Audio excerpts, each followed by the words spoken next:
Hello guys, இன்னைக்கு நம்ம சேனலில் என்ன வீடியோ பார்க்க போகிறோம்னு பார்த்தீங்கன்னா பிரண்டை துவையல் எப்படி செய்யணும்னு பார்க்க போகிறோம். வாங்க எப்படி செய்யணும்னு பார்க்கலாம். எங்கள் வீட்டுக்கு பக்கத்துலேயே பிரண்டை செடி இருந்துச்சு, அதனால் நான் தேவையான அளவு பறிச்சுக்கிட்டேன். நீங்கள் நல்லா கொழுந்து பிரண்டையாக பறிச்சுக்கோங்க. பறித்த பிரண்டையை ரெண்டாக புட்டு எடுத்திங்கன்னா இந்த வீடியோவில் வர மாதிரி நார் வரும், அதை மெயினாக உரிச்சு எடுத்துக்கோங்க. 4 பல்லு பூண்டு, 5 பட்டை மிளகா, தேவையான அளவு புளி, கொஞ்சமாக பெருங்காயம். அடுத்து சமையல் பாத்திரத்தில் கொஞ்சமாக நல்லெண்ணெய் ஊற்றி லைட்டாக பெருங்காயத்தை வதக்கிக்கோங்க. அதே மாதிரி பட்டை மிளகாவையும் வதக்கிக்கோங்க. அடுத்து புளியும் பூண்டையும் ஆட் பண்ணி அதையும் வதக்கிக்கோங்க. அடுத்தது பிரண்டையை ஆட் பண்ணி நல்லா வதக்கிக்கோங்க இந்த வீடியோவில் இருக்க மாதிரி. அடுத்தது பட்டை மிளகா, பெருங்காயம், புளி, பிரண்டை, பூண்டு, தேவையான அளவு உப்பு இதெல்லாத்தையும் அரைச்சி எடுத்தீங்கன்னா பிரண்டை துவையல் ரெடி. ஆட்டு பார்க்கலாம்.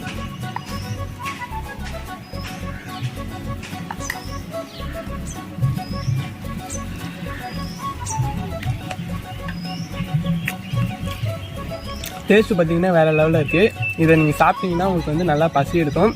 மூட்டு வலி உள்ளவங்க இது சாப்பிட்டீங்கன்னா மூட்டு வலிக்கு இது வந்து தேவலாம். அதனால் இதை ட்ரை பண்ணி பார்த்துட்டு டேஸ்ட் எப்படி இருந்துங்கிறத கமெண்ட் பாக்ஸில் கமெண்ட் பண்ணுங்கள்.